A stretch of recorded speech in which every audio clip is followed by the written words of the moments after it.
اہل بیتہ الطیبین الطاہرین المعصومین المظلومین المنتخبین المنتجبین الذین اذهب اللہ عنہم الرجس وطہرہم تطہیرا۔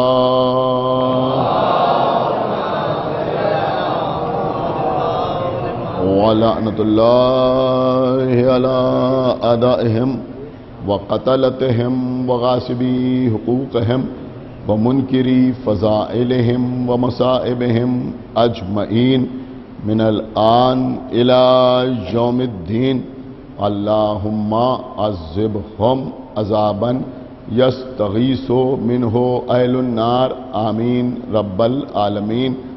أما بعد فقد قال اللہ سبحانہ تبارک و تعالی فی کتابہ المجید وفرقانہ الحمید وقولہ الحق۔ بسم اللہ الرحمن الرحیم۔ انا نحن نزلنا الذکر وانا لہ لحافظون۔ صلوات محمد۔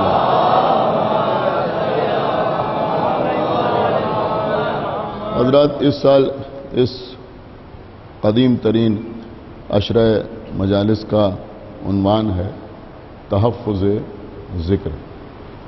اس مناسبت سے سورہ ہجر کی جس آیت کی تلاوت کا شرف آج اس منبر سے تیسری بار حاصل کیا ہے، اس آیت میں ارشاد رب العزت ہو رہا ہے کہ ہم ہی ہیں اس ذکر کے نازل کرنے والے، اور ہم ہی ہیں اس ذکر کی حفاظت کرنے والے۔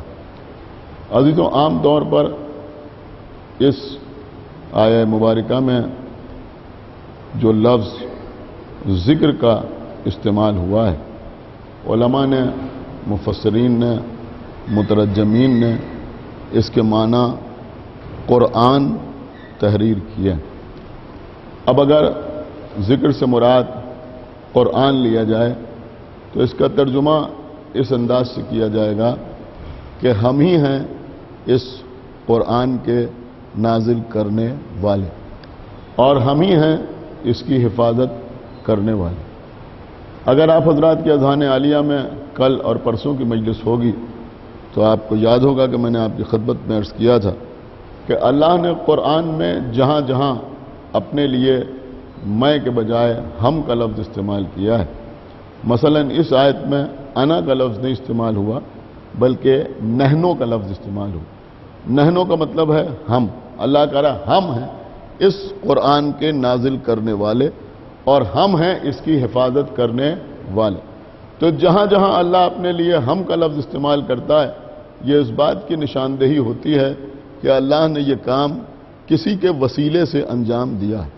کیونکہ اللہ نے نزول قرآن کے لیے جبرائیل کو وسیلہ بنایا، لہذا اللہ نے یہ نہیں کہا کہ میں اس قرآن کا نازل کرنے والا ہوں، بلکہ اللہ نے کہا کہ ہم ہیں اس قرآن کے نازل کرنے والے۔ سب سے پہلی بات تو یہ سمجھ میں آتی ہے کہ وسیلے کی اہمیت یہ ہے کہ اللہ لفظ تبدیل کر دیتا ہے۔ ایک صلوات پڑھیں پر محمد و آلہ محمد۔ وسیلے کی اہمیت اور کیا آپ تو اللہ نے قرآن کو جبرائیل کے ذریعے سے نازل کیا۔ سارے مسلمانوں کا اس بات پر اتفاق ہے، اس میں کسی قسم کا اختلاف نہیں ہے کہ نزول قرآن کے لیے اللہ نے جبریل امی کو وسیلہ بنایا۔ جبریل امی کو وسیلہ بنایا۔ غار حرا میں عام مسلمان یہ کہتے ہیں کہ غار حرا میں سب سے پہلے جبرائیل پیغمبر پر نازل ہوئے۔ کون نازل ہوا؟ کہ سب سے پہلے جبرائیل پیغمبر پر کہاں نازل ہوئے؟ غار حرا میں۔ دیکھیں، میں اپنے بچوں کے لیے عرض کر رہا ہوں کہ اسلامی تاریخ میں دو غار ایسے ہیں جن کا تذکرہ بہت زیادہ ہے۔ ایک غار حرا ہے، ایک غار ثور ہے۔ ایک صلوات پڑھیں پر محمد و آلہ محمد۔ بہت توجہ، ایک غار حرا ہے، ایک غار ثور ہے۔ غار حرا وہ ہے کہ جہاں پہلی وحی نازل ہوئی، غار ثور وہ ہے، لیکن یہ بتانا ضروری ہے، غار ثور وہ ہے کہ جب پیغمبر مکے سے ہجرت کر کے مدینے گئے تو پیغمبر نے غار ثور میں پناہ لی، اور پھر غار ثور کے سارے واقعات آپ کے سامنے ہیں کہ غار ثور کے اندر پیغمبر گئے، پیغمبر کے ساتھ بھی کوئی تھا، آپ کو وہ بھی یاد ہے، ان کا رونا بھی یاد ہے، سانپ کا کاٹنا بھی یاد ہے۔ ایک صلوات پڑھیں بر محمد و آل محمد۔ نہیں، شاید ابھی بات مکمل نہیں ہوئی۔ الحمدللہ کہ آپ سب جانتے ہیں، ان کا غار میں جانا بھی جانتے ہیں، ان کا رونا بھی جانتے ہیں، سانپ کا کاٹنا بھی جانتے ہیں، وہ اللہ کا ڈانٹنا بھی جانتے ہیں۔ ایک صلوات پڑھیں بر محمد و آل محمد۔ اللہ کا، لیکن یہ میں نے اس لیے عرض کیا کہ غار ثور اور غار حرا کو کوئی ایک ہی نہ سمجھے یا ایک سمجھ کے گفتگو نہ کرے، تو غار حرا الگ ہے۔ اب غار حرا کے اس وقت تمام حالات میں آپ کی خدمت میں نہیں عرض کر سکتا، اس لیے کہ دامن وقت میں گنجائش بھی نہیں ہے اور میری طبیعت بھی بہت زیادہ ٹھیک نہیں ہے، لہذا میں اختصار کے ساتھ آپ کی خدمت میں عرض کر رہا ہوں کہ پہلی وہی پیغمبر پر وہی نازل ہوئی، اقرا کی آیت نازل ہوئی پیغمبر پر، کہاں؟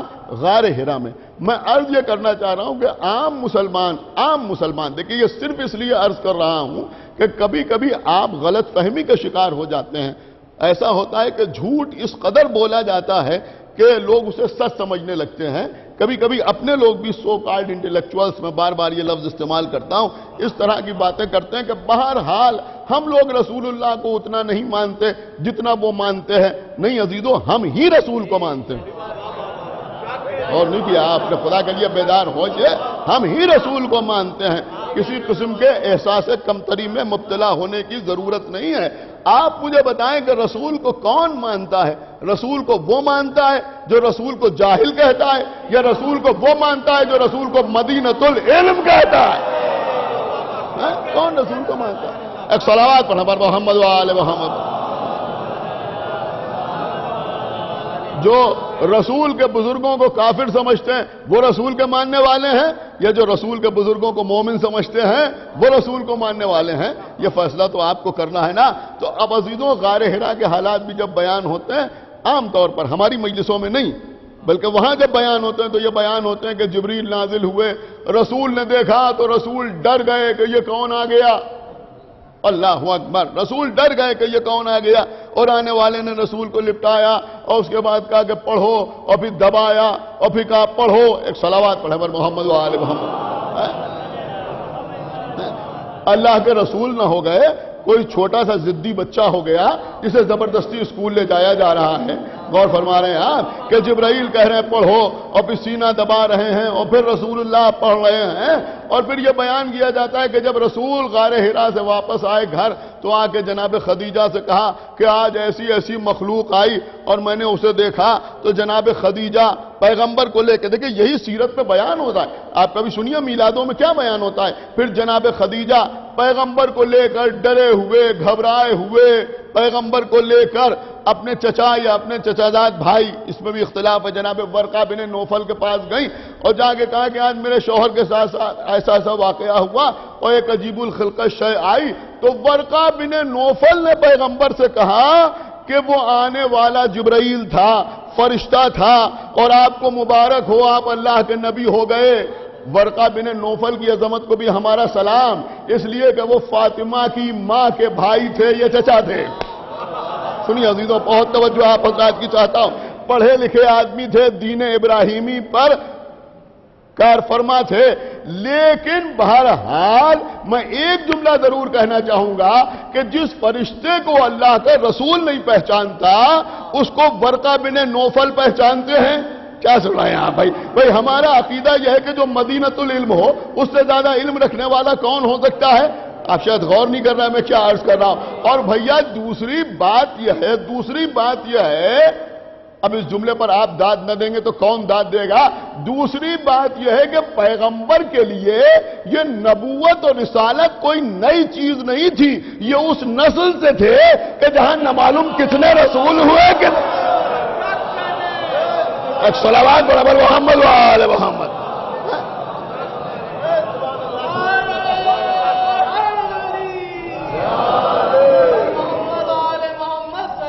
میں اپنے تمام سننے والوں سے یہ گزارش کر رہا ہوں جو یہاں سن رہے ہیں چند لوگ یا جو لوگ آن لائن مجلس سماعت فرما رہے ہیں کہ میری بات کو دوسروں تک پہنچانے کی کوشش کریں کہ دیکھو ہمارا رسول کے سلسلے میں نظریہ کیا ہے، ہمارا رسول کے سلسلے میں نظریہ کیا ہے۔ اب سنیے وہاں یہ بیان ہوتا ہے کہ جبرائیل کو رسول پہچان نہ سکے۔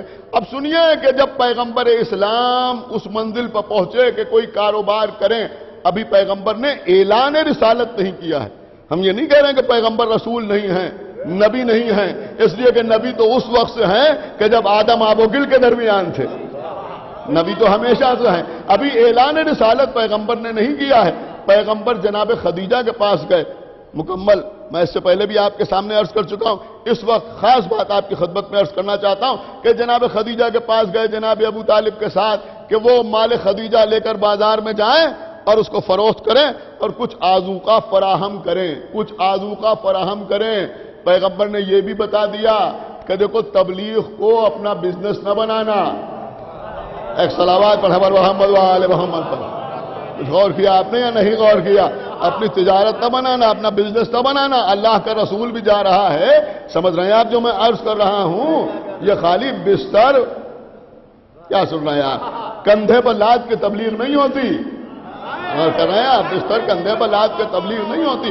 ذرا سنو کہ تبلیغ کیسے کہتے ہیں۔ پیغمبر جناب خدیجہ کے پاس گئے کہ ہم آپ کا مال لے کے جانا چاہتے ہیں۔ جناب خدیجہ نے اپنے غلام میسرہ کو بلایا، جناب خدیجہ کا غلام تھا، نام تھا میسرہ۔ اس سے کہا کہ دیکھو یہ مال لے کے جا رہا ہے، تم ان کے ساتھ جانا، بہت جلدی جلدی عرض کر رہا ہوں، اور راستے میں جو حالات دیکھنا وہ آگے بیان کرنا۔ خدیجہ کا غلام میسرہ پیغمبر کے ساتھ گیا۔ جب واپس آیا تو خدیجہ نے پوچھا یہ بتاؤ کیسے حالات رہے؟ اس نے سارے حالات بیان کیے۔ سارے حالات بیان کرنے کے بعد اس نے یہ بیان کیا، اب دیکھتا ہوں کون خاموش رہتا ہے۔ اس نے بیان کیا، کس نے؟ خدیجہ کے غلام نے بیان کیا کہ میں نے راستے میں یہ دیکھا کہ کبھی ان کے سر پر ابر سایہ کرتا ہے، یعنی بادل سایہ کرتا ہے، اور کبھی ان کے سر پر فرشتہ سایہ کرتا ہے۔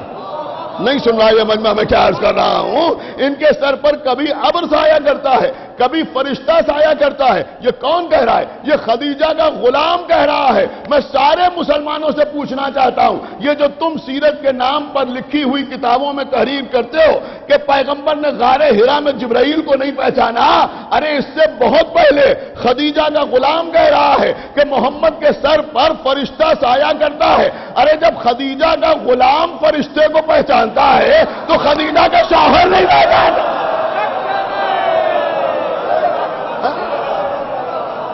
ایک صلوات برابر محمد و آل محمد۔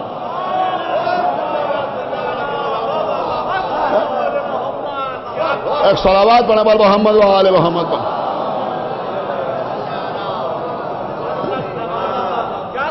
ایک صلوات اور پڑھتے پر محمد و آل محمد۔ تو خدیجہ کا غلام تو پہچانتا ہے، اور وہ کہہ رہا ہے کہ ان کے سر کے اوپر فرشتہ سایہ کیے رہتا تھا۔ تو یہ ہے جبرائیل، جن کے ذریعے سے پیغمبر پر قرآن نازل ہوا۔ کس کے ذریعے سے نازل ہوا؟ جبرائیل کے ذریعے سے نازل ہوا۔ اور سنیے، آج کی مجلس کا مقصد صرف یہی ہے کہ کوئی شیعہ احساس کمتری کا شکار نہ ہو کہ صاحب ہم رسول کو نہیں مانتے۔ یہ اپنی آپ ایک بیماری پیدا ہو گئی۔ اچھے بھلے آدمی کو دیکھیے آپ، اچھے بھلے آدمی کو، اور اسے کہیے کہ آپ کچھ کمزور لگ رہے ہیں، کوئی بیمار ہے کیا؟ ہائے ہائے ہائے، میں کیا عرض کر کے اچھا بھلا آدمی ہے، ایک صلوات پر، یہ بھی بڑی دشمنی ہوتی ہے۔ ایک صلوات اور پڑھے پر محمد و آل محمد۔ اچھے بھلے یہ لوگ بیٹھے ہوئے ہیں، کسی کو دیکھا ہوئے کیوں خیریت، بیمار ہے کیا؟ کچھ چہرہ اترا ہوا لگ رہا زبردستی، ایک بار کہیے، دو بار کہیے، تین بار کہیے، اچھا بھلا آدمی اپنے آپ بیمار ہو جائے گا۔ آپ غور نہیں کر رہے، اچھا بھلا آدمی اپنے آپ بیمار ہو جائے گا۔ کچھ ایسے ہی ہماری قوم کے ساتھ ہوتا ہے کہ شیعہ نماز نہیں پڑھتے، شیعہ نماز نہیں پڑھتے۔ ہم کہاں کی بات کر رہے ہو بھیا؟ شیعہ نماز نہیں پڑھتے، شیعہ نماز نہیں پڑھتے، شیعہ نماز نہیں پڑھتے، شیعہ نماز نہیں پڑھتے۔ اتنا کہا، اتنا کہا، اتنا کہا کہ آپ بھی کہنے لگے ہاں۔ صلوات پڑھیں پر محمد و آل محمد۔ ایک صلوات پڑھیں پر محمد و آل محمد۔ قبلہ یہ باطل کا پروپیگنڈا ہے، اس سے آپ ہوشیار رہیے۔ کہ شیعہ نماز نہیں پڑھتے، نماز نہیں پڑھتے، یہ جتنے اس طرح کے آپ شعر سنتے ہیں نا، یہ سب بھی اسی پروپیگنڈا کا شکار ہیں، جس میں ہوتا ہوں انہوں نے کہا صاحب عزاداری تو کیجئے مگر نماز کو نہ بھولیے. ارے کون نماز کو بھولا ہوا بھائی؟ اب مجھے بتائیے کون نماز کو بھولا ہوا؟ کون نماز نہیں پڑھتا؟ کون نماز نہیں پڑھتا؟ لیکن اتنا کہا آپ یقین مانے جو بات میں عرض کر رہا ہوں، اتنا کہا وہی معاملہ ہے کہ آپ کچھ بیمار لگ رہے ہیں، ہو گئے بیمار، ایک صلوات پڑھے پر محمد و آل محمد. دیکھیں میری بات سمجھیے، اتنا کہا کہ اپنے لوگ بھی کہنے لگے ہاں شیعہ نماز نہیں پڑھتے. 2-3 سال پہلے میں نے عرض کیا تھا، لیکن اب بات کیونکہ حالات ایسے ہیں کہ انٹرنیٹ کے حوالے سے بہت دور تک جاری ہے، لہذا عرض کروں گا کہ بھیا تم 1400 سال سے کہتے تھے لہذا شیعہ نماز نہیں پڑھتے. ارے اگر ہم نماز نہ پڑھتے ہوتے تو تمہیں شیعوں کو قتل کرنے کے لیے مسجد میں نہ جانا پڑتا.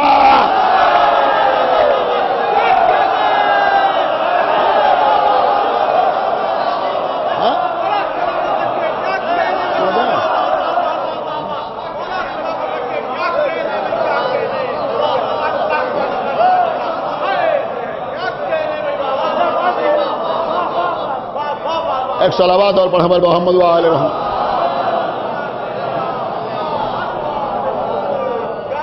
اب آپ اگر کہیے تو میں ایک جملہ ضرور عرض کر دوں کہ بے شک ہمارا بچہ نمازی ہے، لیکن بس ایک فرق ہے. ہم فرادہ نماز بھی پڑھتے ہیں اور جماعت کی نماز بھی پڑھتے ہیں، فرادہ نماز بھی پڑھتے ہیں، جماعت کی نماز بھی پڑھتے ہیں، لیکن ہمارے یہاں امام جماعت کے لیے کچھ شرائط ہیں. کیا سننا ہے؟ ہمارے یہاں امام جماعت کے لیے کچھ شرائط ہیں. ہم ایرے کے پیچھے نماز نہیں پڑھتے، لہذا تمہیں لگتا ہے کہ ان کے یہاں جماعت نہیں ہوتی. ایک جملہ کہنا چاہوں گا، ارے بھیا مسئلہ یہ ہے کہ ہم جب شرائط مکمل ہوتے ہیں تو حصول ثواب کے لیے یا ثواب میں اضافے کے لیے جماعت کے ساتھ نماز پڑھتے ہیں. ہم اس مجبوری میں جماعت میں جا کے کھڑے نہیں ہوتے کہ آتی ہی نہیں تو جماعت میں کھڑے نہ ہوتے.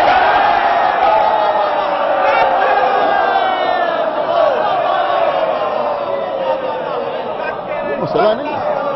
ایک صلوات پڑھے پر محمد و آل محمد. سمجھئے جو میں عرض کر. دیکھئے دفاع کرنا، اپنی قوم کا دفاع کرنے کا ہمیں مکمل حق حاصل ہے. خدا سلامت رکھیں تمام عزاداروں جو مجلس سن رہا ہے. تو یہی مسئلہ یہاں بھی کا صاحب شیعہ رسول کو نہیں مانتے. اما ہم نہیں مانتے رسول کو.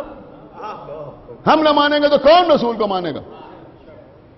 ہم نہ مانیں گے تو پھر کون رسول کو مانے گا؟ حقیقت میں تو ہم ہی رسول کو مانتے ہیں، ہم ہی رسول کو مانتے ہیں. اب آپ نے دیکھا کہ جبرائیل کے سلسلے میں کیسے لوگوں کے خیالات ہیں جو میں نے ابھی آپ کی خدمت میں عرض کیا. آپ کو پتا ہے جبرائیل کے سلسلے میں کیا لکھا ہے؟ پڑھیے سیرت کی کتابیں، شبلی نعمانی کو اٹھا کے دیکھیے، صحاح ستہ اٹھا کے دیکھیے، آپ کو پتا ہے کیا لکھا ہے؟ دیکھیے یہ سب باتیں کوئی پڑھتا نہیں.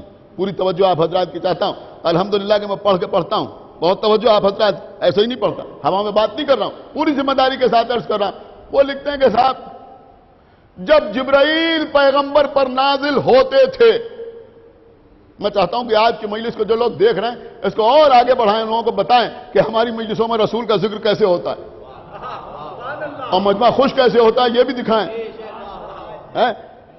جب جبرائیل رسول پر نازل ہوتے تھے تو رسول کی بے ہوشی کی کیفیت ہو جاتی، بے ہوش ہو جاتی.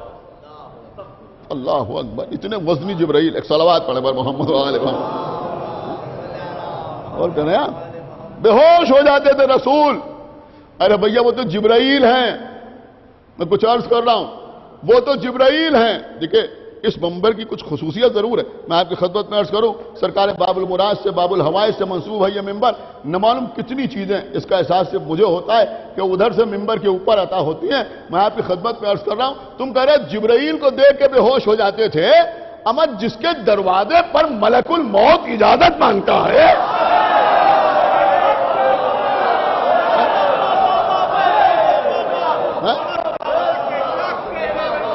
ایک صلوات پڑھے پر محمد و آل محمد پر. تو جبرائیل کو دیکھ کے بے ہوش. سنو لیکن ہمارے ائمہ نے کیا بتایا؟ سنو ساری دنیا، ہمارے ائمہ نے کیا بتایا؟ کسی نے ہمارے 5ویں امام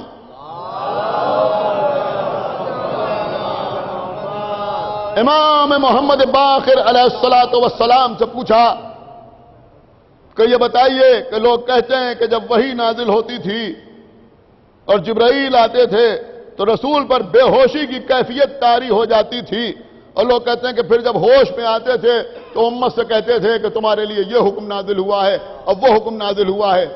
تو امام محمد باقر علیہ الصلوۃ والسلام نے فرمایا کہ ایسی کیفیت تب ہوتی تھی. دیکھیں آپ میری طرف متوجہ رہیں، بڑی اہم بات عرض کر رہا ہوں. اگر میثم زیدی کا جملہ ہو تو آپ کو اختیار ہے جیسے چاہے سنیں، لیکن پانچویں امام کا قول ہے، پوری توجہ کے ساتھ سنیں عزیزوں. تو فرمایا کہ یہ کیفیت اس وقت ہوتی تھی کہ جب اللہ پیغمبر سے بغیر کسی وسیلے کے گفتگو کرتا تھا.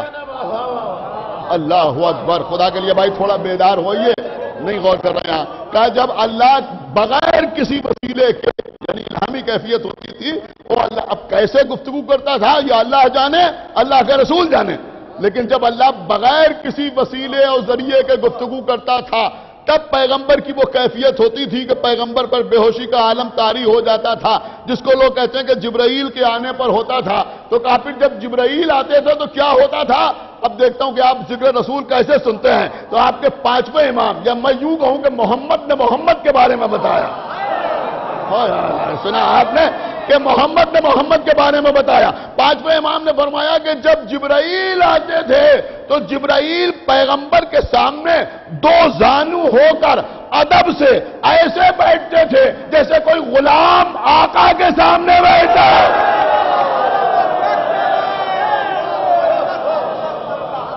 اللہ اکبر. ایک صلوات پڑھا بر محمد وآلہ. ایسے بیٹھتے. بس عزیزوں بات تمام ہو رہی ہے. اور الحمدللہ شیخ صدوق علیہ الرحمہ بہت بڑے عالم ہمارے فرقے کے، انہوں نے اپنی کتاب کمال الدین و تمام النعمہ میں تحریر فرمایا ہے. جو کتاب انہوں نے امام آخر کے سلسلے میں تحریر فرمائی، بڑی مفصل اور مستند کتاب ہے، پڑھیے ضرور. بڑی قیامت کی کتاب. تو بہت سی چیزیں انہوں نے تحریر کی ہیں. ایک مجلس رات کو 9:45 بجے آن لائن امامت کے عنوان پر بھی آپ روز سماعت فرمائے پنجتن چینل پر اور دیگر چینلز کے اوپر، اس میں امامت پر گفتگو ہو رہی ہے. اس وقت میں آپ کی خدمت میں یہ عرض کروں گا کہ شیخ صدوق علیہ الرحمہ نے لکھا. دیکھیں اب جبرائیل کی بات ہو رہی ہے تو میں چاہ رہا ہوں اسی کے اوپر مجلس تمام ہو جائے. انہوں نے لکھا کہ جب چھٹے امام نے ارشاد فرمایا کہ جب ہمارا قائم ظہور کرے گا،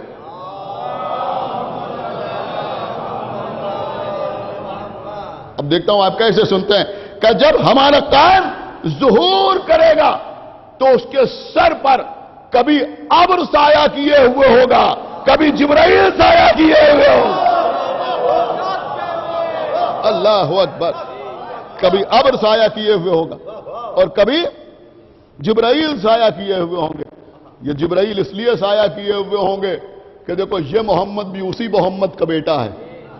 اللہ اکبر. آپ غور کر رہے ہیں، اولنا محمد واوسطنا محمد واخرنا محمد وکلنا محمد. ہاں عزیزوں اگر میں کوشش کروں تو شاید پورا عشرہ جبرائیل پر آپ کے سامنے پڑھ دوں، لیکن میں عرض کروں کہ وہ جبرائیل جو رسول پر سایہ کیے ہوئے ہیں، ہمارے امام آئیں گے ان کے اوپر سایہ کیے ہوئے ہیں، لیکن منزل امتحان کے حالات اور ہوتے ہیں. کربلا کے میدان میں وہی جبرائیل، تپتی ہوئی دوپہر، آقا حسین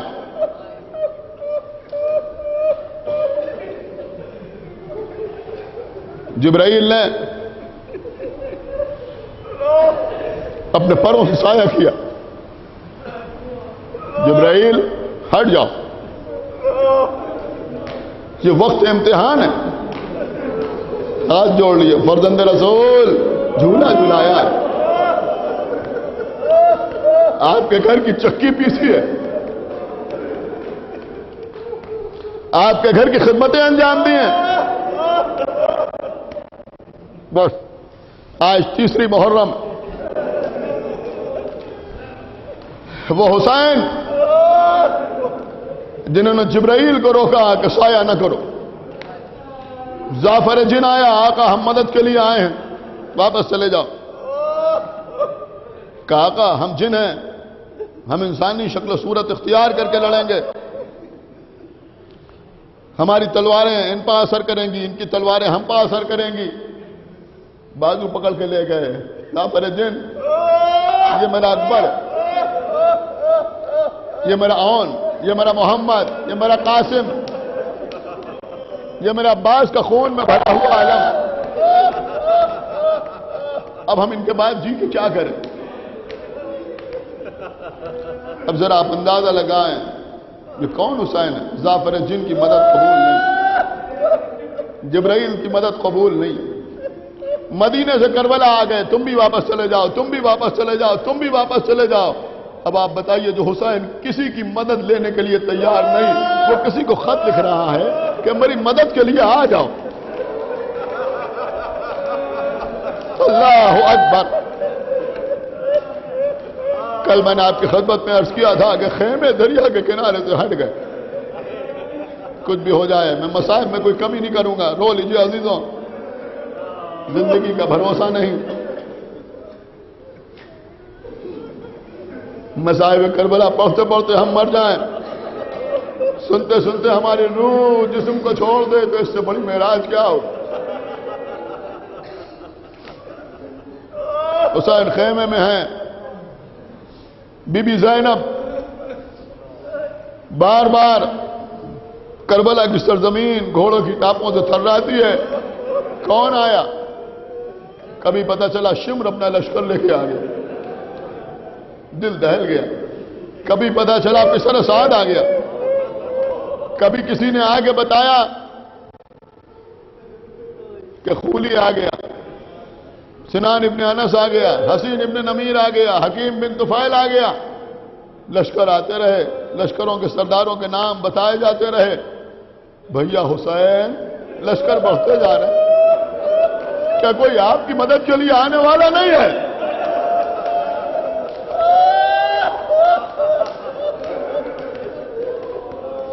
خداوند عالم ان حضرات کو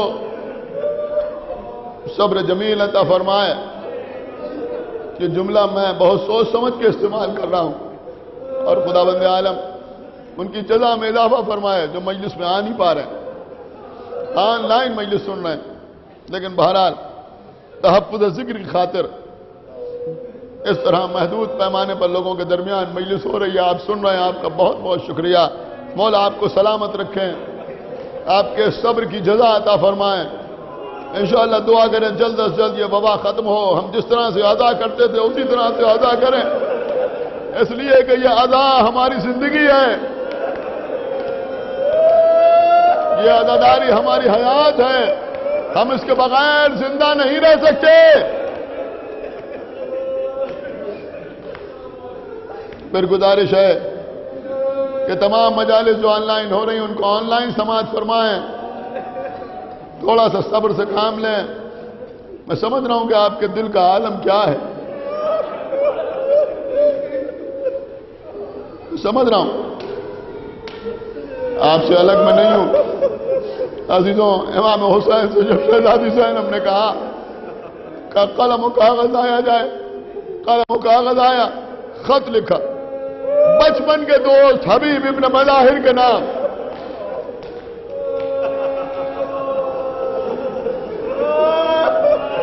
اے رجل فقیہ، جب وہ فقیہ ہے جس کو حسین نے تحریری سند عطا فرمائی، آپ میری منزل سے میرے مرتبے سے واقف ہیں،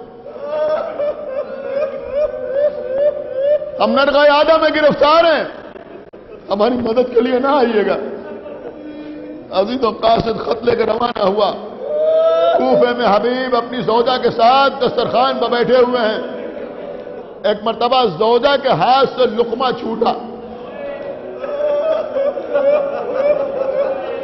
زوجہ نے کہا ایسا لگتا ہے کسی کریم کا پیغام آ رہا ہے۔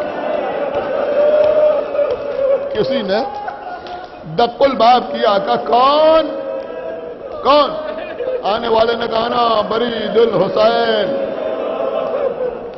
میں حسین کا قاصد ہوں۔ دروازے پہ آئے، سب سے پہلے قاصد کے ہاتھوں کو بوسہ دیا، پیشانی کو چوما، خط کو لیا، کھولا، آنکھوں سے لگایا، خط کو پڑھا حبیب نے، گھر کے اندر آئے، زوجہ کے سامنے بیٹھے، کیا لکھا ہے تمہارے آقا نے؟ کربلا میں نرغہ یادہ میں گرفتار مومنہ تھی. کہا حبیب کب جا رہے کب جا رہے؟ جناب حبیب نے اپنی زوجہ کے ایمان کو دنیا پر ظاہر کرنے کے لیے فرمایا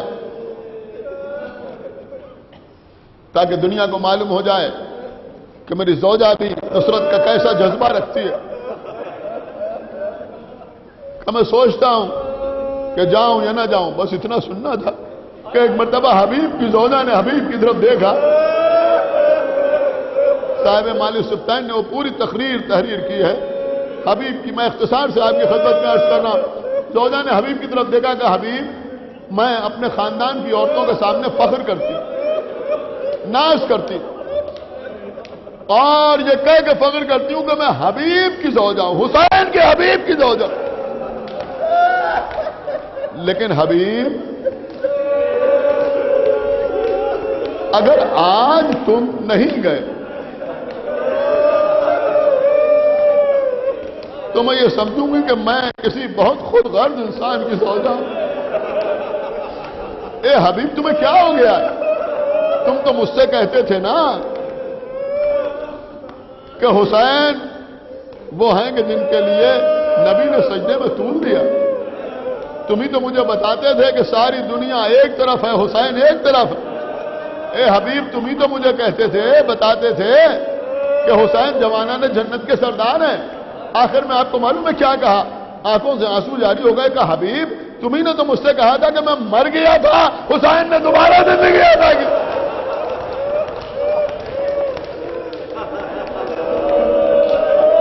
تمہیں کیا ہو گیا؟ تم کیوں نہیں جا رہے حسین کی نصرت کرنے کے لیے؟ عزیزو حبیب کی آنکھوں سے آنسو رواں ہو گئے کہ یہ کیسے ممکن ہے کہ حسین بلائیں اور حبیب نہ جائے؟ میں تو تیرا امتحان لے رہا تھا، مگر میں یہ سوچتا ہوں کہ اگر میں مارا گیا تو تیرا کیا ہوگا؟ حبیب کی زوجہ نے ہاتھ جوڑے کہ حبیب تمہیں میری فکر ہو رہی ہے؟ ذرا سوچو کہ حسین شہید ہو گئے تو مدینے میں ام لیلا کا کیا ہوگا؟ مدینے میں ام رباب کیا کرے گی؟ ارے حبیب کی زوجہ کو یہ نہیں معلوم تھا کہ یہ بیویاں مدینے میں نہیں ہے، کربلا میں ہے.